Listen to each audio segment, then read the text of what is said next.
listening to the Bourbon Nerds Podcast, Episode 7, Double Oak-Lahoma.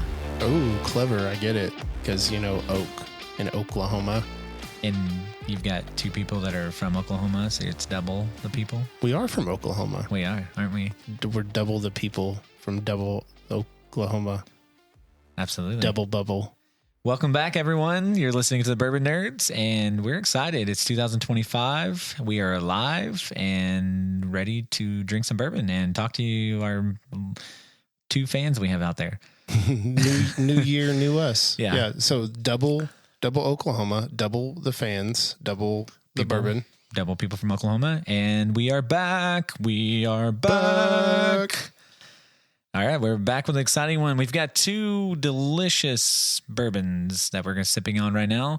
One is Woodford Reserve Double Oak, which is a fan favorite, pretty popular one, pretty oaky. The first couple sips we've had, but it's starting to open up quite nicely. And what else do you have in your glass? We also have Pursuit United Double Oaked, which we talked a little bit about in the earlier pod. On deck, it looks like we have some Sagamore Rye Double Oaked, which I'm very excited to partake in. And I brought my Fearless Peerless is what I like to call this. Fearless Peerless Double Oaked. Sorry, there's not a Fearless there I don't want to confuse anybody. It's just Peerless Double Oaked. Yeah, you can start a new brand called Fearless Bourbon. It would be a Fearless Double Oaked. And they're like, no, we're the other guys. People go out to Specs and a liquor store. I'm like, man, I can't find the Bourbon Nerds. We're talking about Fearless. I can't find it. Exact same looking bottle and everything. Like, I see this Peerless, but I don't know these guys. I'm not listening to these guys anymore. This just doesn't taste as good, guys. Yeah, so we've got a cool episode for you guys from Barrel to Brain. We're going to talk a little bit about the history of Woodford Reserve. Nerd Rage, which we're bringing that one back, which was one of my favorite segments. We're going to talk about some games and a game movie that I just watched with my daughter. I think it was yesterday we went. Yeah. And from Whiskey Sideline, we've got some Thunder news, some hockey. We may talk a little bit more about college football and Pop Culture Pour. What are we talking about today on Pop Culture Pour? We're going to dig deep into the upcoming MCU. I'm very excited about a particular character who we will talk about later. So it's very exciting times coming up in the next couple of years in the MCU world. Roberto Downey Jr. No. And then Neat and Balanced, I'm going to talk about top five habits that you need to thrive in 2025. Man, that rhymes so well. Roberto Downey Jr. And then you killed my father. Prepare to die. And then last call, as always, we'll wish you guys a happy new year and talk a few things, give you some goals that we're looking to achieve this year. So we'll wish you a happy new year then, not now. Yeah, it's too early to wish you a happy new year. Yeah, so. You just got to wait. You got to wait for it. And I hope it's been a happy new year for some of you. I know it hasn't been a happy new year for me. I'm not going to get into that topic, but 2025 is going to be a great year. We're excited. We have so much going on with the Bourbon Nerds. We're going to be super busy. So it started pretty good for me. Yeah. And I'll talk a little bit about that here in a minute, but I want you to listen to this fresh pop. You ready? Pop. That's a pretty good one. I just want to go, pop goes the weasel. That's a pretty good one. That's the Sagamore Double Oaked I'm about to partake in. All right. Well, I'm going to dive into From Barrel to Brain. So, it's interesting because Woodford Reserve Distillery was known when it first started as Old Oscar Pepper, which is really interesting. I learned quite a bit. So Oscar Pepper died in 1867. So he passed down the distillery to our fan favorite bourbon. If you're a Bourbon Nerds listener, James E. Pepper. So the Pepper family sold the property to Leopold and LeBreau and James Graham in 1878, which then the distillery became the LeBreau and Graham Distillery. Who operated it until they sold it to Brown-Forman in 1941. Which Brown-Forman has made an appearance in pretty much all of our podcasts. I guess you just can't talk about the history without Brown-Forman mentioning him at least. No, they're pretty popular. He's just like in the shadows over there like, you need some help? Yeah, absolutely. They own quite a bit. And so Brown-Forman until the late 1960s, they operated that. Then they sold the property to a local farmer, which I'm not sure exactly why they wanted to do that. Then Brown-Forman repurchases the property in 1993. They refurbish it, get it back up and running in operation, and then they released the Woodford Reserve brand, which was introduced in 1996. And then at that point, the distillery was renamed the Woodford Reserve Distillery in 2004. Master distiller was Chris Morris. He from all the way up to 2023.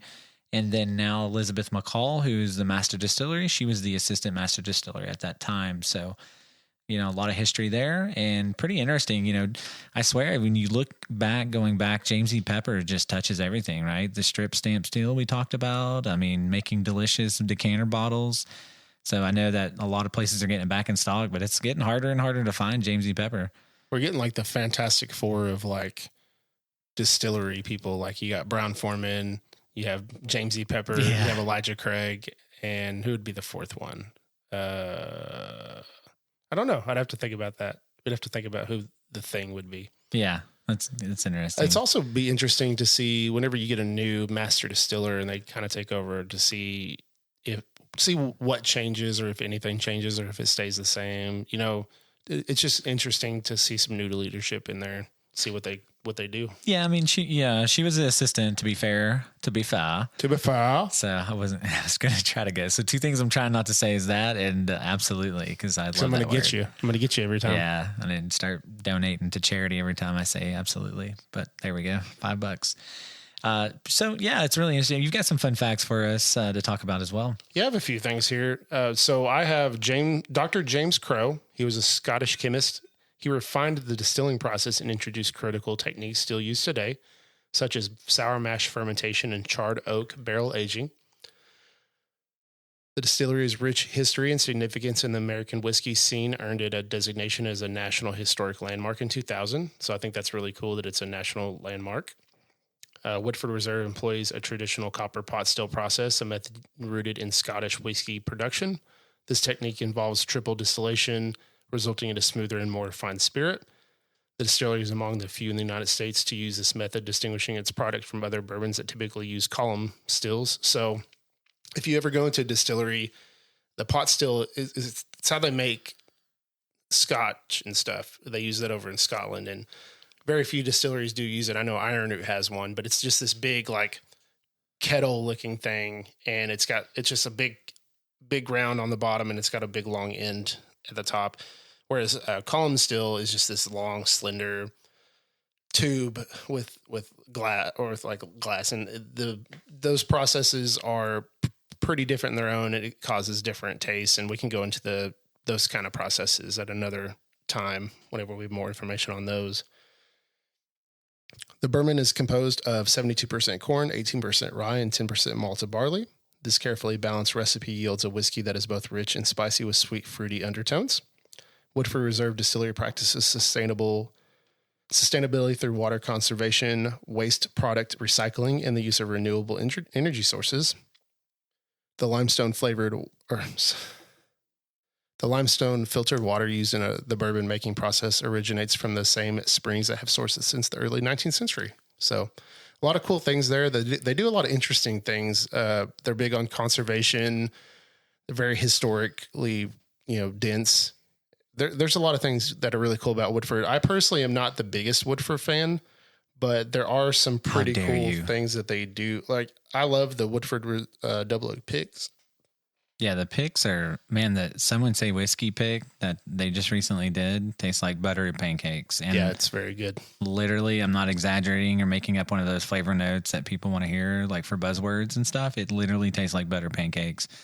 A friend, Jamie, was like, I was describing it to him, and he rushed down and got one and tried it. He's like, dude, it tastes just like butter pancake. I was like, yeah, that's why I have a podcast. It's really cool that there's still some left too, because a lot of those someone say whiskey picks, they go pretty quick, and then there's a few that kind of linger, but the really good ones are the ones that you really want to have a hold of. Like I really like that old Forester pick that they did. I'm glad I still have some of that.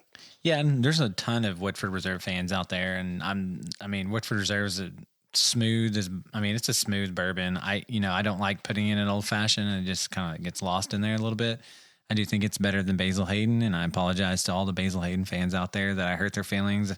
All the hate mail that has come in and comments like Basil Hayden's great, and it's not bad. I never said it was bad. I just said I think it's overrated. So I apologize again. My wife's boss listens to the podcast, and he said or he told her what I keep telling her you need to figure out what it is, but he told her that he has a bone to pick with us, and I think it's because he's probably a Basil Hayden fan. And he's just like, oh, I'm going to get them. I'm going to get those guys. How dare them talk? You leave my Basil Hayden alone.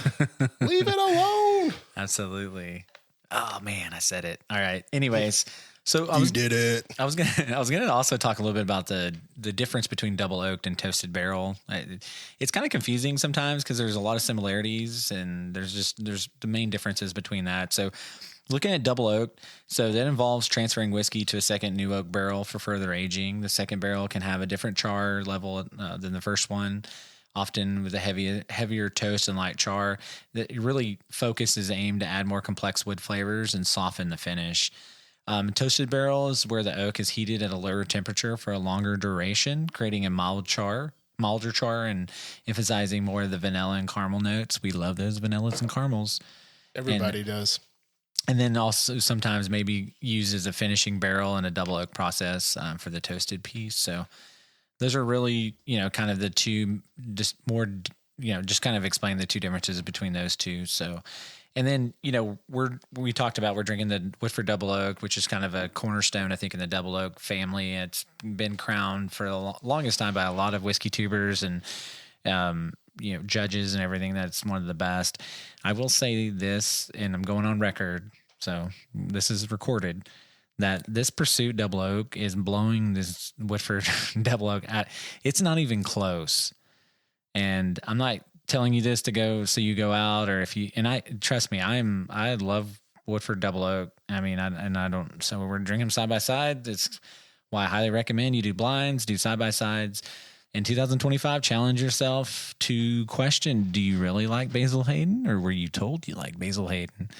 No, not to pick on Basil Hayden anymore, but no, I think it's really interesting because I've always enjoyed Double Oak. And it's still good. I think it's much better than the first sip I had. Whoa, I was getting a little concerned because that oak punched me in the mouth. Yeah, it was just like straight bitter oak, and I was like, man, I don't know if I can finish this. But then after a couple of sips, it finally started cooling down. You still kind of get a little bitterness, and the cool thing about the picks is they're not quite as oaky, and I don't know what it is about the regular double oaked, and Fathead loves that oak, and I love a good sweet oak, but sometimes it's a little just too bitter for me, and I'm just not a huge fan of it. I don't know. Yeah, I mean, the nose is really good. The nose is great. Yeah, the nose was really good. So I just wasn't, because it doesn't come off as oaky on the nose. It's like vanilla. I don't know what all you're getting on the nose from that. Yeah, it just smelled like a vanilla extract. Yeah. But you get a little vanilla after a while, but when you drink, you get that first taste, it's just oak. And like you get a little sweetness and then oak, bitter oak. Yeah. And after a couple, then you're like, okay, now I'm starting to taste the vanilla a little bit. But that's the cool thing about bourbon, and that's why you don't want to just shoot it. It's a good sipping drink. You sip, and the good bourbons are the ones that just keep getting better as you drink, or they change as you drink. You get different things. So the more complex bourbons, you get a lot of that from. I actually had a Frey Ranch uncut, and that one kept changing. It went from like cherry. By the end of it, I was getting apple. And it's just wild. And so that you're obsessed with apples, dude, man. I don't know what it is. I've just been picking them up, but that Frey Ranch uncut, like anyone out there, I highly recommend trying that. It's really, really good. Yeah. That's one you were wanting to pick up for a while, and you've been pretty excited about that. I also want to pick one up. I mean, I'm broke from the Specs drop and the Lucky's drop, which we have a video posted on our YouTube channel where I did You got the mystery one. I got the mystery one. Was pretty excited about that. I'm not going to spoil that. If you want to go to our YouTube page and watch that, Bourbon Nerds. YouTube and TikTok as well. So yeah. All right. Anything else from Barrel of Brain? No, I think we're good from Barrel of Brain. I have moved on to the Sagamore Rye Double Oaked and the Peerless Double Oaked. So okay, I'm starting to kind of smell. I do have to hand the Pursuit over the Woodford. Okay. For the first. Well, we need to crown a winner at the end of before the episode's over. Oh, are you talking about all four? No. We're okay. When we finish. Hopefully we'll get it. So far it's Pursuit. We'll see where we get by the end of the episode. All right. Well, next segment, Nerd Rage. All right. So Nerd Rage this is fun. I mean, I know, we're less nerdy, I think, or you guys are like, dude, these are the biggest nerds I've ever heard in my life. Nerds. So I actually took my daughter to see Sonic 3, which if you haven't seen the Sonic movies, there was a lot of controversy going back to the first one where he just looked ridiculous. He looked so bad. The fans were like so upset they had to redo the whole character. They actually poked fun at that in the Chip and Dale Rescue movie or whatever, and that version showed up and he's like, "Oh, I've just been on vacation." And yeah, it was pretty funny. That's funny. I didn't see that. I'll have to go look that up. But actually the third one, which I'm a huge Keanu Reeves fan, if you haven't realized that yet, he's actually Shadow in the movie. Jim Carrey is beyond like out. If you ever watched Living Color, oh yeah, Jim Carrey had a character on that. Yeah, the only white guy on the show. Yeah, the only white dude on the show. That's what they're saying whenever they're doing a casting of something. They were like, "Oh, he's the only white guy in Living Color."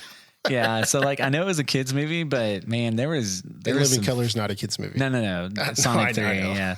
But it is classic Jim Carrey. It was good to see him. I've laughed multiple things that were really funny throughout the movie. I think it's the best of the three.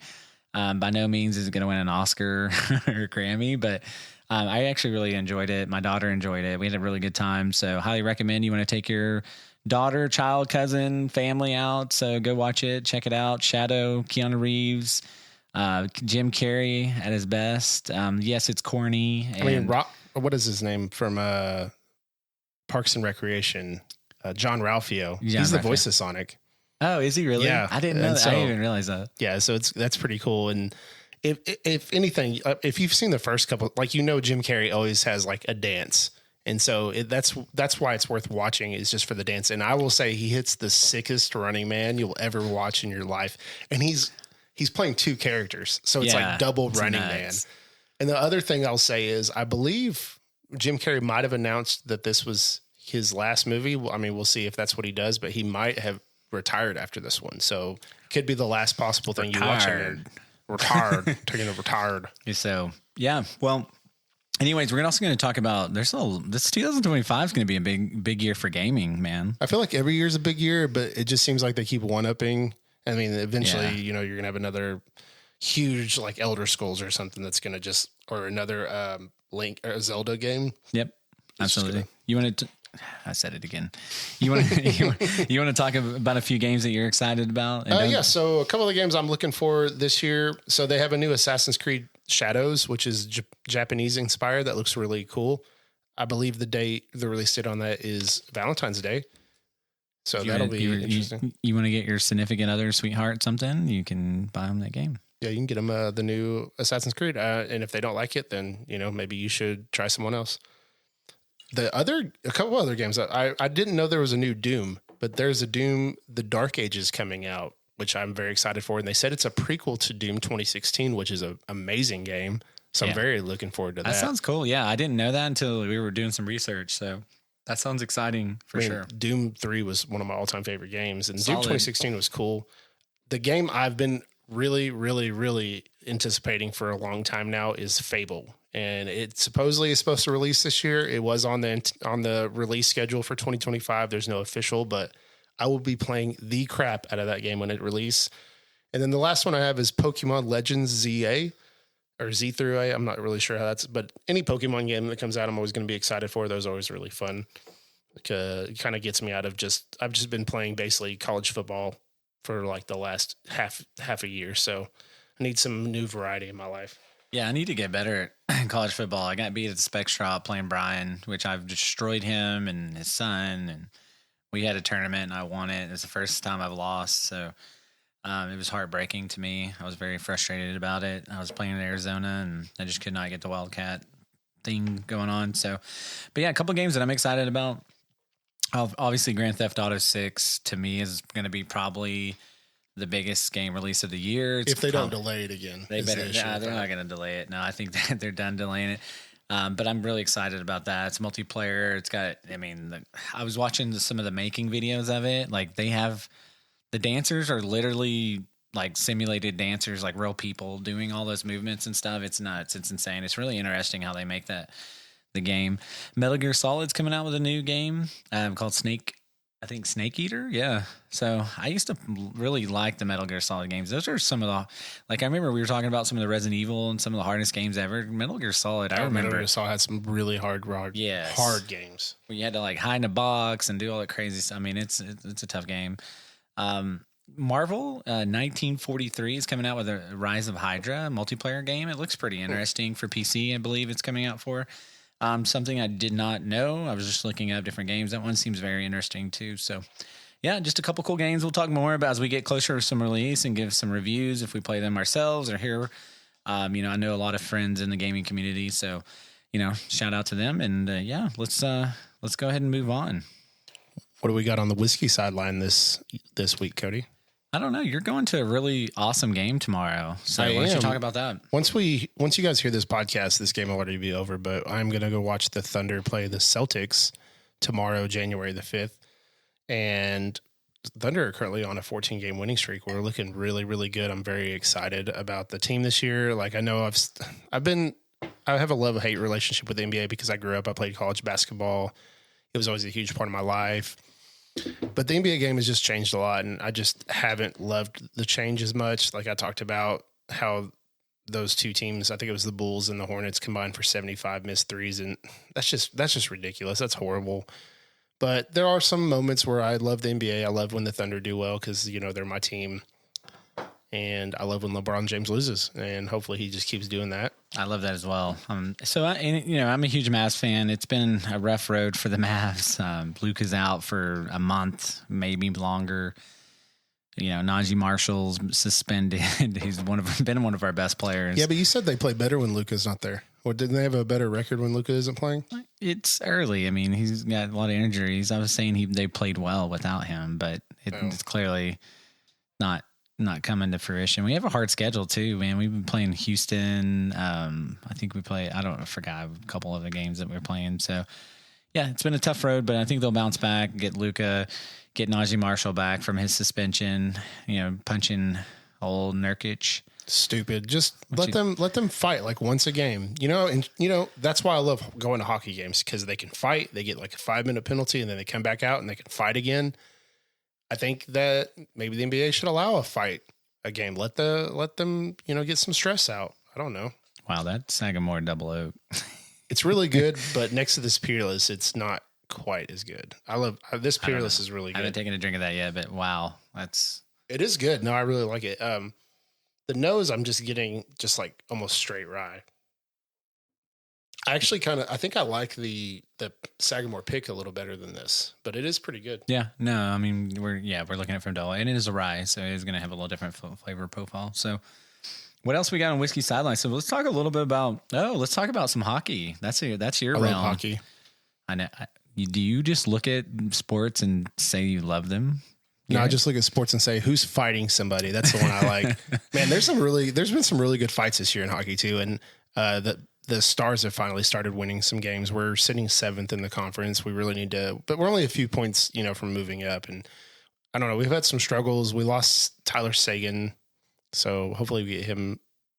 I don't remember if he's out for the season or he's out for a while, but we should get him back before the playoffs. But one of the cool things is Ovechkin came back, chasing Gretzky. That's what, if they have a documentary, $20 says that's what it's going to be called, Chasing Gretzky. Chasing Gretzky, yeah. He is 23 goals away from Wayne Gretzky. As of this recording, by the time you hear this, he probably will have had some more goals. But as of this recording, he's 23 away. So, what do you say if he beats it?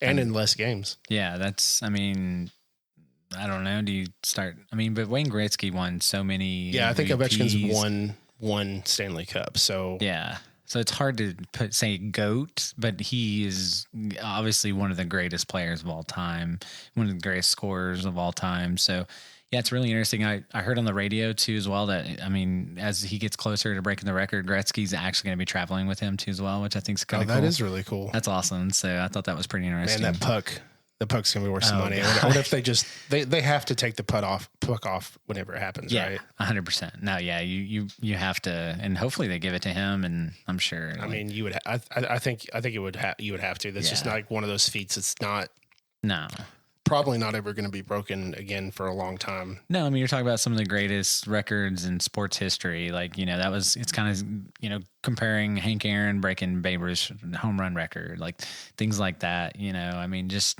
iconic records that like you never thought would ever be broken, like John Stockton's assist record, which probably won't ever be broken again. No, he's way ahead of everybody. Yeah, and just the way the game, and nobody passes anymore. No, what's passing? But then I can't shoot if I pass it. Yeah, I want to shoot my threes. So, all right, and college football. So we got a couple things right, and we got a couple things wrong. So you were right about old Notre Dame beating Georgia. So I wasn't super impressed with Georgia. Well, Georgia's looked fine, but then they don't have Carson Beck. They have a backup quarterback, and he didn't play horrible. He didn't turn the ball. He didn't throw any interceptions or anything like that. But Notre Dame is solid. I was also big on Penn State. Penn State still looked pretty dominant. Their defense is but insane. Then freaking Ohio State, man. Gosh. So I changed the next episode hasn't come out yet, so you haven't heard this, but I went because I originally had said Oregon, and then I retracted that on my last podcast before they played. And I said, after watching Ohio State and just seeing the throws, that quarterback, I can't even think of his name right now off the top of my head. He came from Kansas, I believe. Kansas State or Kansas. I'll look it up. Yeah. So he was making NFL throws, just the talent. I mean, they have one of the best rosters in football. They only lost by 3 points the last time they Oregon, but they spanked Oregon's butt. His name is Will Howard. Yeah, Will Howard. I knew that. Gosh. So, yeah, Will Howard's solid. He's the second. He's got 87.3 QBR, which is second in college football. Yeah, he's phenomenal. Really good player. So, yeah, I'd still sticking with Ohio State. Who do you have right now to win it all? Still, well, it should have been Arizona State. No, yeah. Targeting? Are you targeting them right now? Yeah, the targeting thing was stupid. And then in overtime, whenever Texas scored that ridiculous touchdown off 4th and 13, I was like, dude, this game's over. And I'm like, well, I guess not. Yeah.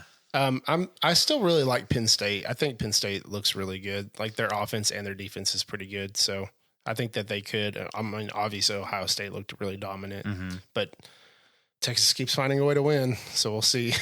Yeah, that's an interesting game. I'll probably be betting on that one. I think Ohio State's -6. So I'm gonna put the chips in the middle and see where they lie. And so I think it's. Can I get your opinion real quick on something? Sure. Which we talked a little bit about the transfer portal before, but what do you think about Quinn Ewers getting $6 million to come back and transfer somewhere? I think it's everything that's wrong with college football right now. But at the same time, we know Quinn Ewers isn't going to be an NFL quarterback. So you might as well get your money, go play somewhere. Well, and also happening during the college football playoffs, I think that was kind of ridiculous at all. Because, what do you really need any more distractions right now while you're about to play some of the biggest games of your life? Well, think about some of the teams that couldn't even play bowl games. I forgot which one it was, but Marshall couldn't even play a bowl game because they had so many people transferring. Like that's nuts. Like they got it. College NCAA, you guys got to fix that. But I think they have a certain point that they have to declare for the transfer, and the college football they have to move that date or something. Yeah, they have to move it later, and so it's not affecting bowl games. But we already had this conversation. I just wanted to throw that in there because. Yeah, I don't blame you. I mean, if I was him, and I know I'm not going to make it in the NFL, and I can get $6 million, and I'm going to do it. So, and it's Manning's time to step up. I'm surprised they didn't put Manning in that game, but they still won. So I think they're just going to ride Ewers for the rest of the year and then move on with Manning next season. I'll say this: keep an eye on that Arizona State quarterback. That guy is legit. The freaking running back. The running back too. Yeah, that dude is legit. Yeah, and I was telling my friend, I was like, man, he's got a little McCaffrey in him, right? Like, for sure. Dude, just does just a little bit of everything. He led his team Skibode or Skatebow? I don't know, Skatebow. Yeah, something like but that. He led in rushing and receiving, and he got the MVP of that bowl.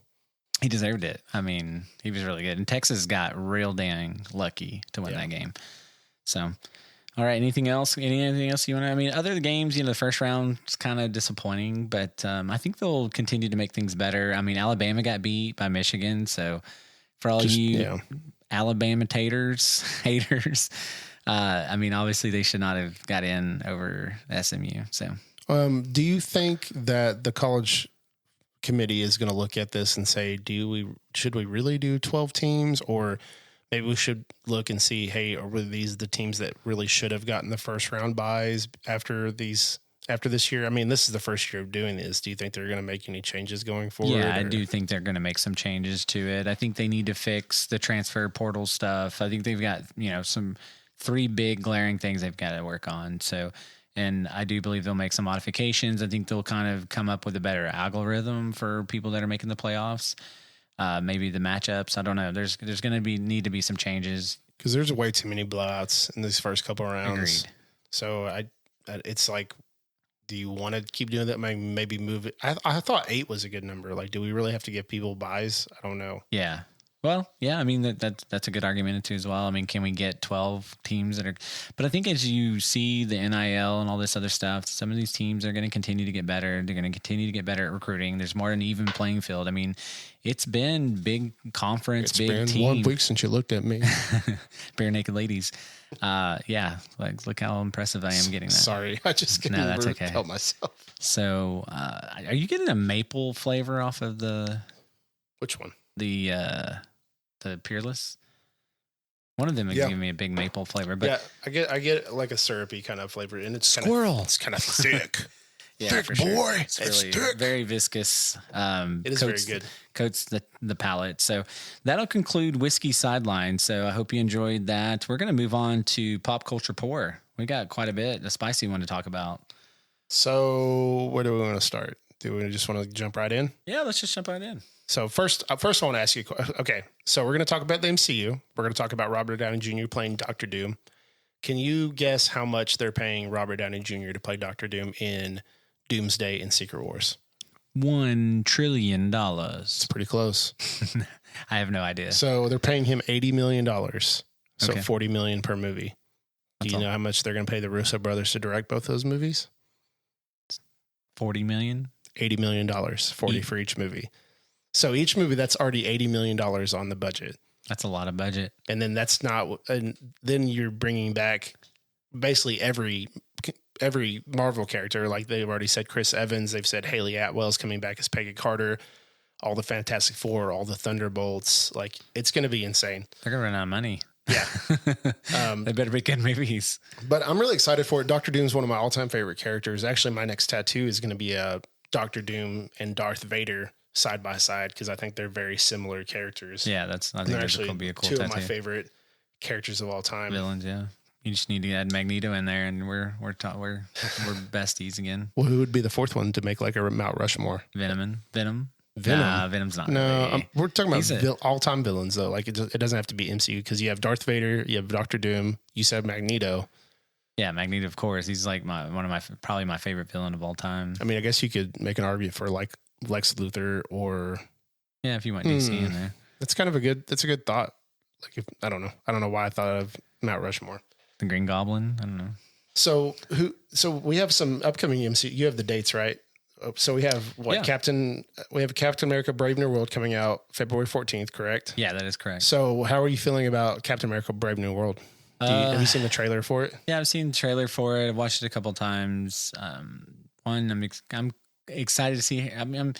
Harrison Ford is such an iconic character, like in general, or actor, excuse me. I love Harrison Ford. It does suck that he's replacing John Hurt. I thought John Hurt did fantastic as Thunderbolt Ross. I actually had to explain that to my wife that he was playing an already established character. Yeah.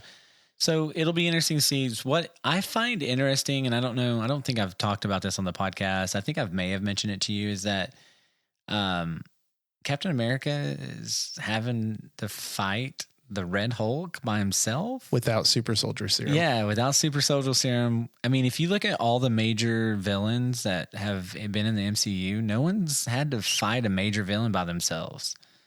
I would argue that they probably are going to have other characters, and he might not fight him by itself. I don't know. I don't see how it's possible personally. No. And I've heard, they're bringing Chris Evans back to play he'll play multiple. He'll play Captain America. He'll play probably some kind of Hydra agent. He'll play his Storm, or not, what is it? Johnny Storm. Johnny from Storm. Fantastic I Four. thought he died. Well, And but there's other variants. I know. Like, so yeah, he talked a lot of smack God, about Charles Xavier's sister and really got it. But I think that they're actually going to, well, from what I've heard, they're going to try to rectify that and make Bucky Captain America, which just makes more sense. He's a super soldier. You know, it should have been Bucky to begin with. yeah. And I don't know. I don't know what made them want to pick Sam Wilson, because Sam Wilson's just always going to be a sidekick. And that's why I'm worried that this movie's not going to do very well. And I've heard that they've done a lot of reshoots, and you know, Marvel always does reshoots, but when they do extensive reshoots and the early test screenings aren't great, it kind of makes me worried. Like, I don't know. I have hope for it, and I hope it's really good. And you know, they're bringing back the leader, which I don't know if you know who the leader is. He was in the Incredible Hulk, the Edward Norton one. Yeah. He was the Samuel Stearns who got the stuff dripped in his head. But he's actually going to be the secret villain. I say secret. He's actually in the trailer. He's just back as to you, but nobody's put that together. Like, there's probably like 5% of the people out there that knows that the leader is actually going to be the villain in the movie. So yeah, that's all I have to say on Brave New World. What was the next one? It was the Thunderbolts, right? Yeah, the Thunderbolts. So this is one I'm really excited about. Have you seen the trailer for Thunderbolts? I have. It looks really good. And what's her name? May 2nd comes out. What's her name? She plays Black Widow's sister. I can't think of her character's name, but Florence Pugh. Florence Pugh, yeah. She does an amazing job with that character. 100%. She just she's the whole reason anybody watches Black Widow or Hawkeye, because she just carries those scenes. She's great. Yeah, I couldn't agree more. I think David Harbour's character too, as well as the Red Guardian. He's pretty funny. He's interesting. Comedic relief, and then I love the Winter Soldier, Bucky Barnes. I mean, Sebastian Stan. He's been good. He's becoming, I think, like a prime MCU character. Like, I've really enjoyed like the show with him and Captain America. I forgot what that show was called. With who? Bucky? Yeah. Oh, it's why can't I think of that show? Falcon Winter Soldier. Yeah, the Falcon Winter Soldier. I think that's an excellent Marvel series. I'm not sure if you've seen it. I really enjoyed it. I mean, yeah, I've really enjoyed I've seen it. Yeah. We'll talk about our favorite Marvel movies in a minute, but he's become, coming high, one of my favorite characters in general. Just that whole story has been great. It's really enjoyed it. So one of the cool things about the Thunderbolts that I think, so someone bought Stark Tower, and they're in Stark Tower in the trailer, and there's rumors that is Norman Osborn. So maybe we'll get a random Norman Osborn cameo in this movie. That would be pretty cool. That would be sweet. So there's some cool things going down the road. What do we have next? So when it comes to Marvel movies, we talked about Fantastic Four. Oh, Fantastic Four's in July 25th. Yeah, and they have another secret character. So they're showing set photos, and every time, like, you see all the Fantastic Four in their outfits and stuff, and then there's another person that they're like taking back and forth to set. They're covering them in jacket. I would guess it's probably Robert Downey Jr.'s Doctor Doom, and they're just not announcing it yet, but it'll be pretty interesting to see. And I forgot that movie was coming out this year, so I'm really excited. That's coming out in July. So that'll be a good one coming out. Yeah, I really hope there's so, like, I used to watch a Fantastic Four cartoons, like the old, Cartoon Network. I don't remember. When I was 10, 12 years old, I don't even know how old I was. The old school Fantastic Four cartoons. Birdman, all this kind of stuff. Sorry, I went full nerd there for a second. But I'm Pedro Pascal's in this movie, so obviously I have a man crush on him, which I'm a big fan of him. I'm excited. I think they have some really good casting in this movie. The story seems really interesting and intriguing. I'm super excited for Galactus. Yeah, I mean, Galactus is like one of the most just powerful villains ever. So he eats planets for breakfast. So lunch and dinner. Yeah. So yeah, no, and the other cool thing about this is, so there's not supposed to be any variants of Galactus. So this is just like the Galactus. And I think that's always interesting when there's just like, there's not variants of these characters. They cast an interesting guy for Galactus. I can't remember his name, but he played the father in The Witch. And I just watched Nosferatu, and he played the doctor / psychiatrist in that. But he's a very good actor. He's got a deep voice. I think he'll be a really good villain. I think he'll bring a lot to that role. Yeah, I agree. So, what else do we have coming? Yeah, we've got some shows and stuff coming out, which we can talk about as we get closer. Well, to then we that. got some Disney Plus shows, and then you have Doomsday coming out in 2026. Yep. There's an untitled Marvel movie coming out before that, which I believe will be Doctor Strange. The reason being is because Doctor Strange at the end of the last one was going with Clea to help save some incursions, which if you guys know the comics that well, you know that's what Doctor Doom is trying to do. Everyone thinks he's trying to destroy all these universes when actually he's trying to save them. And then in turn, he creates Battle World to try to, save what little we have left. And then he just becomes God Emperor Doom, ultimate badass. There can only be one. There can only be one.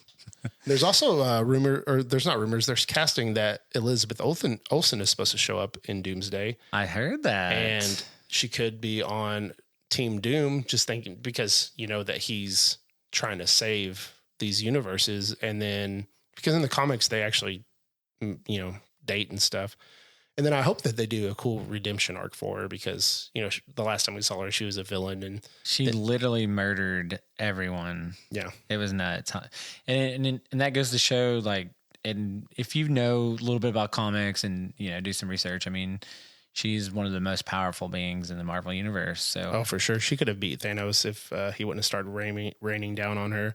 Yeah, and then they brought her kids back in the Wanda. Wait, it wasn't WandaVision. It was Agatha all along. Yeah, turns out that the whatever his kid's name was, that was her son Billy, and then they're looking for the other son. So, I don't see how you can't bring her back. No, I mean, she's a great, she plays that character really well. So, and then between Doomsday and Secret Wars, which is the other Avengers movie coming out in 2027, is another untitled Marvel movie, which is supposed to be Spider-Man 4. And I think what they originally wanted to do is make a Spider-Man movie kind of more street level, like where he fights Kingpin or something. But I think with the last Venom movie, I don't see how they don't. Well, and it'll be between, the Avengers movie, so it could take place on Battleworld. But I think it'll be another multiverse Spider-Man movie, so maybe we get more Toby and Andrew action. Yeah, no, I think it's really interesting. So there's a lot of exciting shows and movies coming out, so I hope they do them well. It's kind of weird. I think it was, just getting a little bit too much, Marvel. It's like movie after movie after show after show. The problem is their president, the Bob Iger stepped down and another Bob, I can't think of his name, came in. And he really wanted to push Disney Plus. And so he's like, we need more Disney Plus content, start making all these Disney Plus stuff. And I think the problem is Feige wasn't able to supervise some of these. And so that's why you got really bad shows like She-Hulk and these other ones just kind of, I don't think he was able to really put his Feige touch on them. Yeah. Like Thor Love and Thunder. I think he kind of went a little overboard. Oof. Yeah, that was not the greatest Thor so movie. I think that was the issue. And so now Bob Iger's came back and said, hey, we're going to really start cutting back down on the Disney Plus. We're going to do the less is more like we used to do. And I think it's a lot better because now Feige can really help focus in and just really hopefully put us out some good content. We'll find out over these next couple of movies, but Deadpool and Wolverine was fantastic. So I'm really excited for the future of Marvel. Yeah. And when you look at the casting of Dr. Doom, which happened way before we started this podcast. I mean, I know Cillian Murphy was a guy that they were. Oh, he would have been great. Yeah. So I was really disappointed when I found out he wasn't going to get it, but knowing that Robert Downey Jr., which is my favorite character in the MCU, because Iron Man is, I don't know why, of all the powerful characters, Iron Man, I love the comics and stuff growing up. It was just a character I gravitated towards. I don't know why, but, yeah, so I think they got it. I didn't think they did it wrong, but it's interesting. It's controversial because definitely he's the face of Iron Man. And so when you say he's going to be Victor Von Doom, how are you going to distinguish that difference? And so is he going to be Victor Von Doom or is he going to be a Tony Stark variant? Like it's going to be interesting. Like, are they going to do the full magic powers? Because Dr. Doom's a very complex character. He has a very complex backstory. He's a villain, but he actually, he spends most of his life trying to save his mom from hell, essentially, from Mephisto. And he even gets Doctor Strange to help him. And so I don't think he's all a bad guy. And he's just a very complex, and he's got an ego. You know, he gets power, and he just needs more power because he wants to try to control everything. But getting Robert Downey, I think that casting was fantastic, and especially after his turn in Oppenheimer. Oh God, that movie's so good. If you haven't seen that movie, that was such iconic movie. I think it's one of the best movies of the decade. I don't know. That movie's great. So it'll be interesting to see what they do. And the Russos always said that they would only come back to MCU if they could direct Secret Wars. So I think they're very invested in this story, and I think they're going to do a very good job. It'll be interesting to see what they do. I also believe that there could be other variants of Doctor Doom. They're going to basically do a soft reboot after this. So who's to say that Cillian Murphy doesn't play Doctor Doom whenever we come back to Marvel? You know, we'll get a lot more of the X-Men and things like that going forward. Yeah, it's going to be interesting how they incorporate the X-Men and get that all up and running. So I agree. So definitely a lot of exciting things. So I've watched some videos and stuff. I think it was really interesting. Like, who do you think the anchor being is in 616? So I think Earth 616. I think it was Iron Man. You think it was Iron Man? Mm-hmm. So I think we're going to deal with an incursion. It's either Iron Man or Spider-Man. No, so I don't know what I would, because I watched some of his videos. They think Doctor Strange is the anchor being. It could be Doctor Strange. Yeah, which I think is an interesting theory. I would have to kind of really think about that. That'd be a good debate for another. I personally think it's Iron Man in this one, just because of how important he was for, defeating Thanos and things like that. So I don't know. Doctor Strange makes sense because he's also an all-powerful being, and he spent years trying to beat what is that being he beat in the first one? I can't think of that one. Dormammu. Yeah. And they said that went years and years and years before he defeated Dormammu, and he actually got to build up his powers and things like that, which kind of surprises me that the Squidward-looking dude from Infinity War just kind of knocked him out. It's like, bro, you should be way stronger than that guy. I know. Well, it's interesting how they have some of those battles. They're like no battles, or like it's Squidward. That's funny. Earth is closed today. Yeah, for sure, man. Yeah, the in-game movies I swear those are good. Those are iconic. Like, those are so good. Well, Infinity War was it's debatably the best Marvel movie that they've had. Yeah. In-game has its moments, but that last like 20 minutes is just insane. Yeah. The whole Avengers Assemble just gives you chills. Yeah, but I agree. This Infinity War to the end-game, I mean, it's like, to me, being an MCU fan, I was like, how does it get any better than this? Yeah, I mean, everyone like, you just walk out there like, holy crap, did that really just happen? Yeah. Like, that Black Panther disintegrating, like all the different characters. And then it's nuts. When Spider-Man fell into Iron Man's hands, and that was all improv. He improved that whole thing. Really? That was one of the best, fantastic, most emotional parts of that whole movie. Oh, for sure. Yeah. So what's your favorite MCU movie? So I've got kind of a tie. A tie. Iron Man, the first one, which again, Tony Stark, Robert Downey Jr. I mean, it's hard to argue that one. That one essentially kickstarted the MCU. It did kickstart the MCU. It did. I mean, it's an iconic movie for the MCU. It's Robert Downey Jr. like kind of reestablishing his career, right? He was on, we don't have to go through all his whole story, but he got in some trouble, a lot of things happened. Yeah, they did not want him to play Iron Man. No, they did not. They wanted Tom Cruise. Which is why we still might get a variant of Iron Man played by Tom Cruise. I really thought we would see it in Multiverse of Madness. I think whenever they showed what is that group called? The one that Doctor Strange goes before. Oh my God, I just went blank. But he should have been there essentially. Yeah. I mean, you had the Ultron bots, so I don't know why they didn't include him. So, and to me, Infinity War and Endgame are kind of like in a league of their own for this. But my other one would be Captain America: Winter Soldier. That movie's phenomenal, like top to bottom. Some of the fight scenes in it, just the whole story. I think it's excellent to me. I could rewatch. That's one that I could rewatch That and Iron Man, I can just rewatch over and over, and I enjoy them every time I watch them. So those would be what I would consider kind of a tie between my two favorite. Iron Man's not really fair because he's my favorite Marvel character of all time, even going before the movies. But so those are the two that I would mention, kind of cheating there. I'm gonna give just an honorable mention.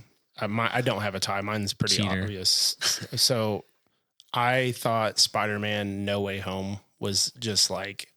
It was just all three Spider-Man movies are fantastic. They get better as they go. Like the second one, Jake Gyllenhaal plays a fantastic Mysterio. Yeah, he does. I actually have, I think, all three Spider-Man in my top 10 MCU movies. They're just that good. But Far From Home, just adding Andrew Garfield and Tobey Maguire and basically the Sinister Six. They never called themselves the Sinister Six, but that movie is just insane. It's so good. I agree. I think it's kind of like underrated, like when you look at it, because it's fairly recent, I think, and it's Spider-Man. So Spider-Man movies are kind of looked at differently. I don't know if you get kind of what I'm talking about, like, because the Sony and all that stuff, kind of stuff or whatever. He's like the Avengers. Oh, that's great. Who are they? Are they like a boy band? Yeah. There's a lot of that. There's a No lot Way of great Home movies. is really good, and I love Tom Holland as Spider-Man. Does such a good job. Like when I read comics and watched the Spider-Man cartoon, and like I envisioned if I saw Spider-Man in real life, like Tom Holland like fits the bill. So it's like finding, like, that's what makes the MCU great. Like, I'm gonna go on a tangent for a second. The casting in some of their characters, it's just phenomenal. Like Chris Evans is Captain America, like perfect. Robert Downey Jr. is Iron Man, and I could keep going on the list.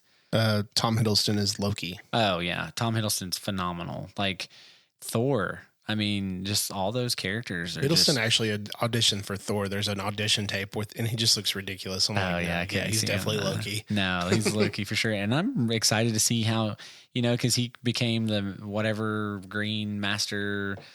And so I think there's going to be an interesting. I think in the Secret Wars we're going to get to see Loki and Thor gets to see where Loki went, and hopefully there's going to be some brotherly, like, dude, I'm really proud of you. You really. Yeah. And then I also think we'll get to see Loki versus Doom, which will be kind of cool. That would be sick. So I think we're going to see a lot of really, really, really cool things. I love Secret Wars. I think it's an amazing story, and they're going to take elements from like the 80s. There's an 80s version, and then there's like an early 2010s version, and both versions are amazing.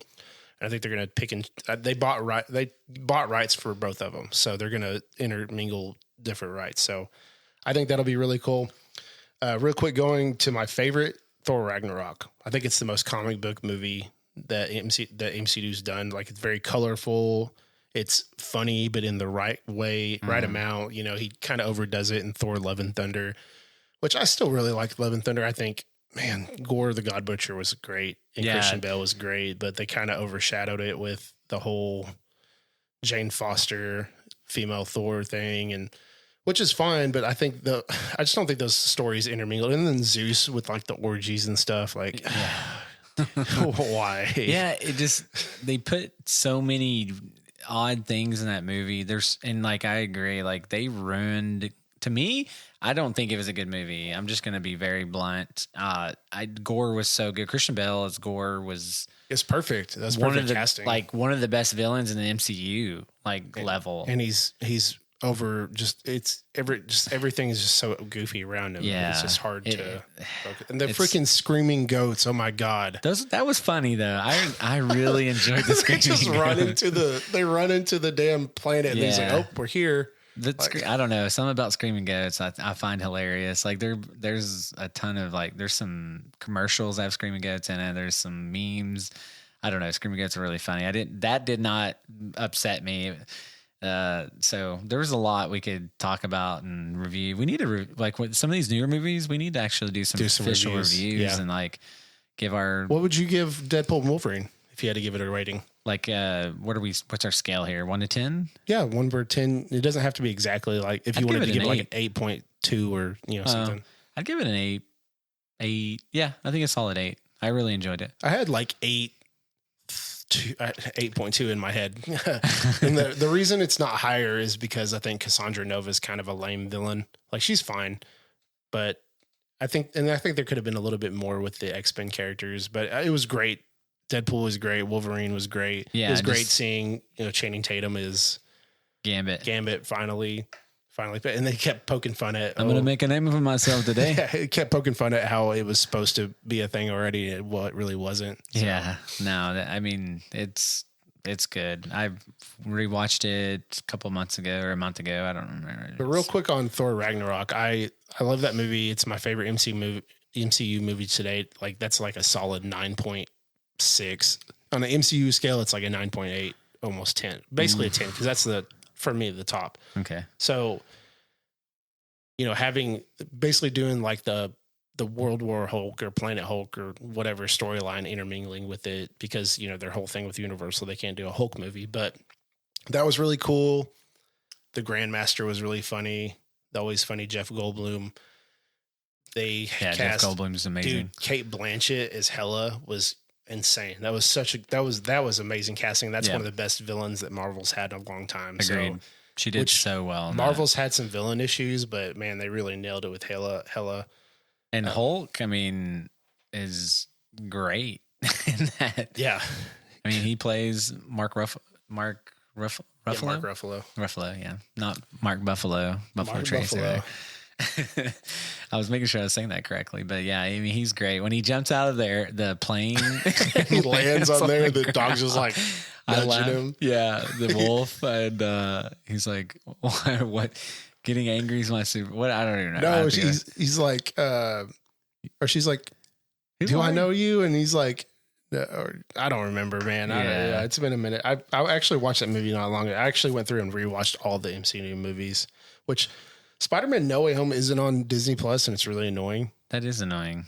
Because I can't watch that one. Yeah. I will say the Guardians movies, all three of them are really good. Like if the best trilogy in the MCU, it has to be between Guardians or Spider-Man for me. Yeah, Guardians. Captain America could also be up there, but I think the first movie is a little weaker than some of the other ones. Yep, for sure. We could talk about the MCU all day long. I'm really excited. I hope Captain America is good. I mean, I do like him, from Falcon to Captain. Is it Falcon? Yeah. Falcon to Captain America. I think he's done that whole, Falcon Winter Soldier series is really good. You should watch it before you watch that movie if you haven't seen it. So I hope it does really well. I hope we get some interesting sidekicks and cameos, or maybe Bucky steps in somewhere. I don't know where. It'll be interesting to see. Maybe he takes it on himself. They want to make him a strong character. He does some really cool moves when he lands and he says, "Wait for it," and then knocks the wind and knocks all those guys down from the turbulence from him. I guess breaking sound barrier or whatever. I thought that was a cool scene. So, yeah, we'll see. We'll see if the movies are good, and we'll give you our opinions and reviews. And, yeah, we'll go from there. So, I think that'll conclude Pop Culture Pour. Yeah. All right. Well, let's go ahead to Neat and Balance. So, wanted to talk today about top 5 habits in 2000 to help you thrive in 2005. So, and these are going to be high level and kind of like, oh, I already know this. Why? Don't waste my time, doing things. But, and these aren't in any particular order, but it's just 5 easy things that you can do that are really not easy, but that can make a huge impact. Number 1 is limit the unhealthy food that you eat. Like, oh, okay, well, that's the easiest thing I've ever heard, right? It's really not. Like, it's so easy to eat bad. Like, it's cheaper to eat bad. It's simpler to eat bad. Just think about, try to help yourself. What I've been doing just to kind of like, well, what are you doing? Yeah, that's what I'm going to tell you. So 1 is having healthier snacks. Cut up some carrots and celery. Even, get some low. I get some peanut butter that's very low in sugar, right? Use it, can dip it in that. I can make some really low fat ranch, not using ranch dressing, actually making my own with some Greek yogurt. That's actually really good. If you want to see that recipe, I can share that with you. But I mean, eating unhealthy is such a drain on how you feel. It kills your calories if you're looking to get in shape, lose weight, get fit. You just think about snacking and, keeping junk food around and all the different things. That's why I think the last episode we talked about meal prepping and could have gone into much more elaborate, but limit the unhealthy food you eat. And yes, drinking alcohol is not the greatest thing for you, so that needs to be in moderation as well. But if you do it in moderation, you can still be healthy and you can still live a good life. So number 2 is drinking water, stay hydrated, which I know you've heard, drink 8 ounces glasses a day. Some people need to drink more, right? That is so important, especially as you stay more active. And, if you want to eat less, drinking water is going to help. And drinking water, the first thing you do when you wake up, helps flush out some of your toxins, get your cellular responses up and firing. So, I've noticed a huge difference. First thing I do when I wake up is drink a big glass of water. So such a simple thing to do. It's just building those good habits, right? And number 3, sleep schedule. It's so important to get a good night's sleep. And what's also interesting, and I'm gonna dive in a little bit more in depth in that topic, because I've been reading. There's a lot of research out there that shows that the time of sleep that you get has a significant impact on the good sleep that you get. So, like going to bed by 10 o'clock, that 10 to like 3 a.m. mark shows that a lot of your responses and repairing is a lot more, your body's a lot more receptive during those times, and you get a lot better sleep.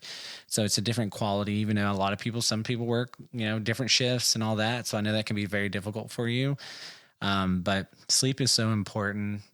Just getting, your 7 to 8 hours, try to get 8 hours if you can. But just having that energy and feeling better and trying to go to bed early, right? That's a lot of people have trouble sleeping. A lot of people have trouble going to sleep, but challenge yourself to wake up earlier, limit the amount of coffee you have throughout the day. A lot of those things can have impact. I know if I drink coffee after noon, I don't sleep well. So can I interject for just a second? Absolutely.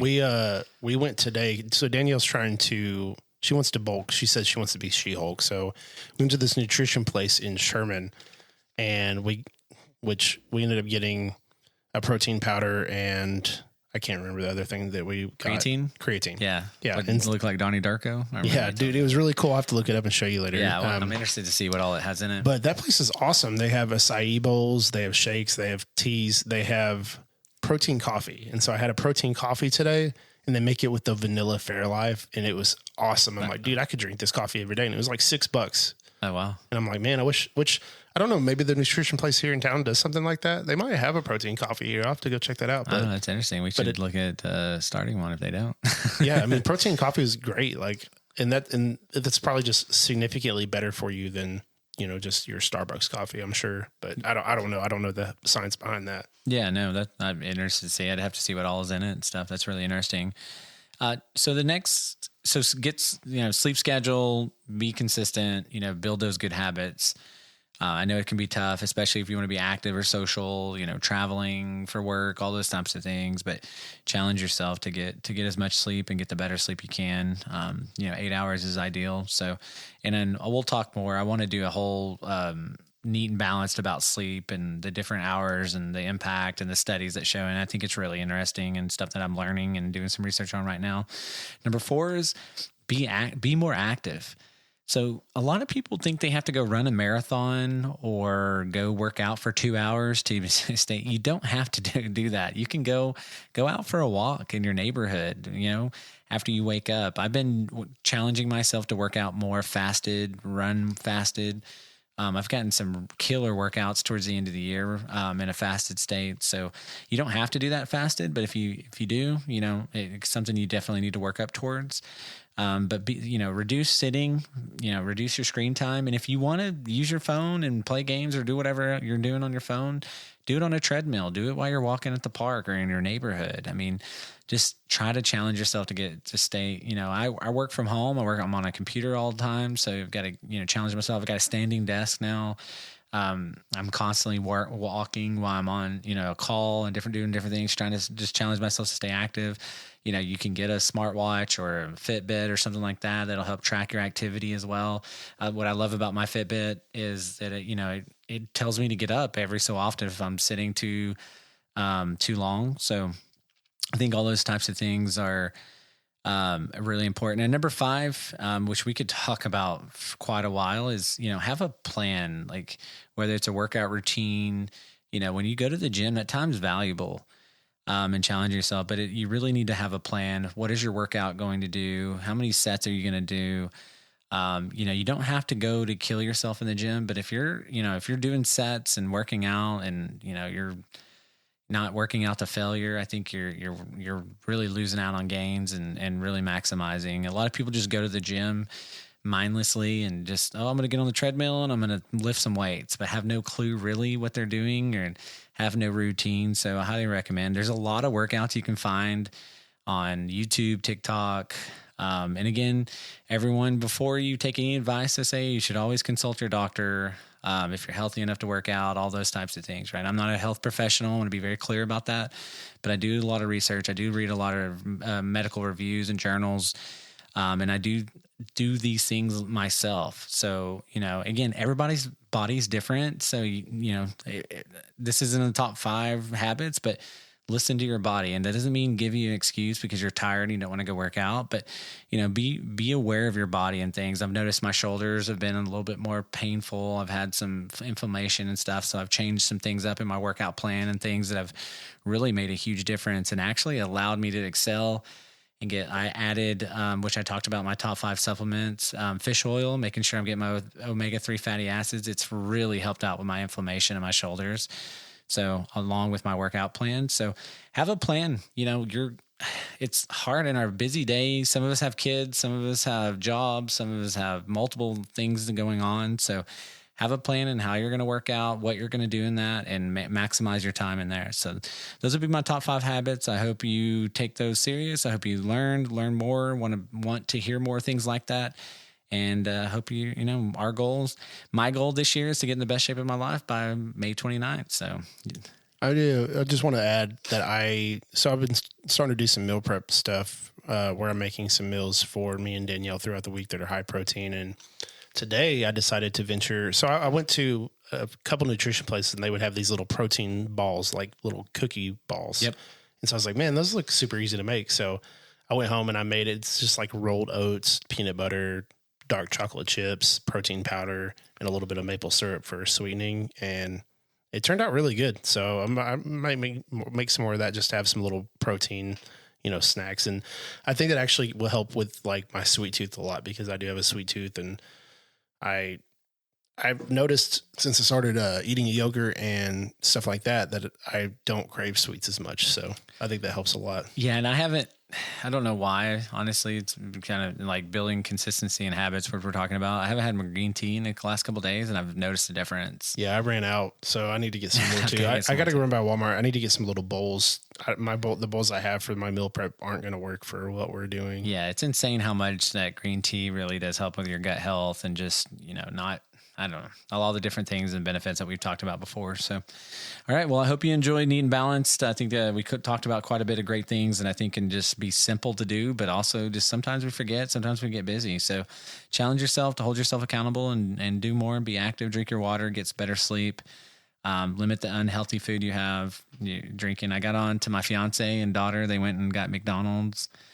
It's not bad every now and then though. Like I actually don't. McDonald's is really bad. I never eat McDonald's, but like there's once or twice a year where I'm like, man, I kind of want one of those. What are they? Bacon, egg, and cheese McGriddles and a nice coffee. And so I just go get that. Which I don't really eat breakfast. I'm never really up that early anyway. So I can't remember the last time I went, but I mean it's pretty good. So every now and then it's whatever. Yeah, I mean. Cheat meals are cheat meals, but again, it's all in moderation and things how you plan it out. Yeah, as long as you're not going like every day. And actually, if you just go get like the chicken nuggets or something, it's not that bad. I don't know. I'm going to do a chicken nugget podcast, how bad they are for you. Chicken nuggies. Nuggets always come up on like better foods to eat at fast food. Like McDonald's chicken nuggets? No, okay. I get the Chick-fil-A chicken nuggets. Yeah, the Chick-fil-A grilled ones. Those aren't. Well, yeah, I don't quite get the grilled ones, but you should. I have had the grilled ones. They're not bad. They're actually not bad. So, all right. Well, again, that'll conclude Need Balance. So now it's time to last call with the Bourbon Nerds. So first, we wanted to wish everyone a happy new year. So 2025, I hope your year started out great. I hope you are excited. I hope you've set yourself some goals. everyone loves to talk about goals and things. Some will achieve, some won't. But and I hope you can walk into your local liquor store and just find you a Thomas H. Handy just sitting on the shelf. Wow, I wonder what that feels like. I know it must feel like $1 million. Yeah, the same liquor store that I go to all the time and check and see if they have anything, and they never do.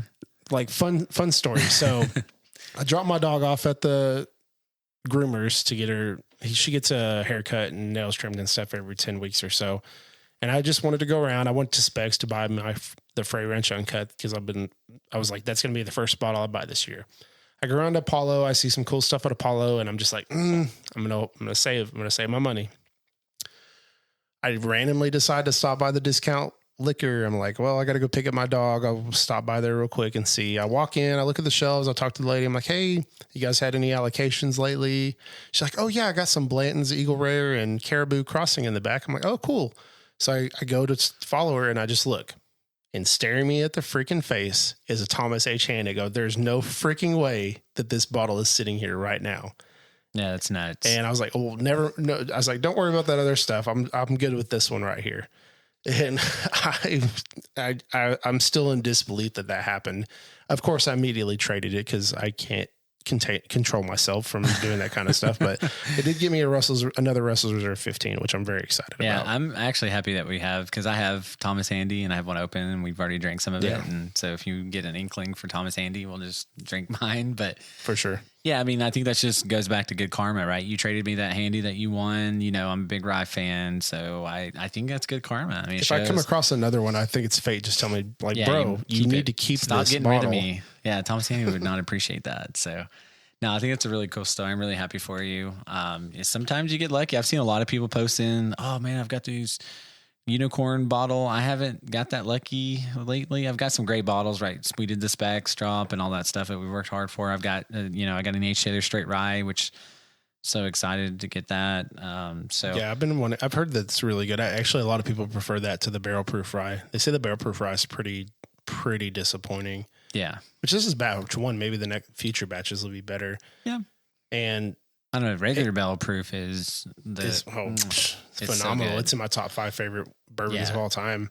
And also, I think maybe it was some birthday luck. Today is actually my birthday. Yeah, happy birthday, Garrett. Thanks. I was waiting when we were going to get to that. I was like, we're almost done with the episode. I'm just guessing it's just some birthday luck, good karma, good start to the year. So, I mean, if that's how my our year started, I mean, yeah, because obviously I'm going to share the rest of this 15, but if that's how our year started, I'm looking really forward to this year because, we have a lot of cool things with the Ho Chi Town trip, which we're going to the distillery to do the interview, but then we're also doing our annual bourbon trip late in March. That's really exciting. I always look forward to that. And then, we have the whiskey, what is that? The Texas Whiskey Festival. Yeah, Texas Whiskey Festival. That's also in March, right? I'm getting married in Mexico. We are going to Kentucky in around August, September timeframe. Yep. There's a lot of spicy. We've got interviews coming up at major distilleries, and we're working on getting more lined up. We're gonna have more guests on. So when you hear our last episode, we had a guest, a friend of ours. We've got a couple of other guests that we're gonna have on. So there's a lot going on. So before we close out, I know, man, we just could talk all day long. So let's talk a little bit about our goals. We can talk about our bourbon goals. I want to get in the best shape of my life. Do you have any? We can talk about our life goals. What are some goals that you want to accomplish in 2025? I don't have a whole lot of personal goals for this year, just to kind of keep on keeping on. I'd like to have some goals for the podcast. The app that we use tracks downloads. I'd like to get download. I think that we'll hit it, but if that number gets to 1,000, I'll feel really, really good about our podcast, which it'll go up more the more episodes we put out.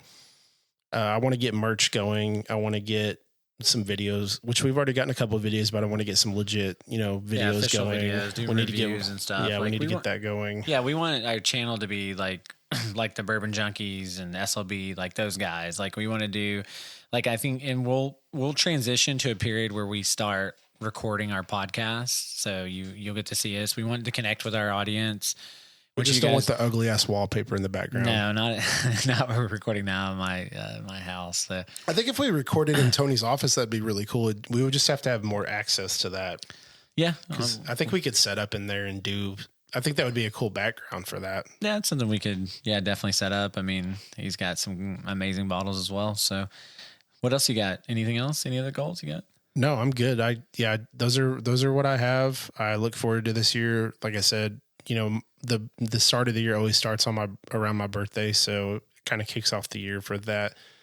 It does suck having it so close to Christmas because it was just like basically I just get all my presents on Christmas and they're all, broke by then. But yeah, no, it's been a good year so far and we're only 4 days in. So absolutely. Well, I'm glad that things are going well for you, and I'm excited. I think we've got some big things planned. I'm looking forward to continuing to work together with you and grow the channel, grow the podcast, and meet new people, have good experiences. We had, we got to hang out with Randall and, Bourbon Hunter, and we need to follow up with him and get him on the podcast. We've got a couple people in kind of the wings wanting to schedule something with us. So yeah, it's going to be an exciting year.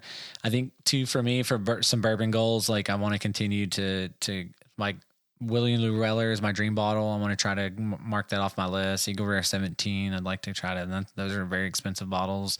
I'd like to try not to get robbed on those, but continue to build relationships. We've met some amazing people that are, hey, I'm here. Do you need a bottle? I know you guys are, in Oklahoma. So just people sharing, caring, all the things that are great about the bourbon community. We've talked about, we want to do some charity events. We want to do some bottle shares. We want to do quite a bit just in the community at all. So yeah, I'm excited. I think this is going to be a phenomenal year for work and for this podcast and for personal growth and gain. So I hope you're excited. I hope you're pumped up, regardless if you had a rough start, a good start, or just a normal everyday start. It's never too late to put your best foot forward. And that's what it's all about. So, all right. Well, I'm Cody. I'm Garrett. And we are the Bourbon Nerds. Have a good night, guys. Have a good night. Happy New Year.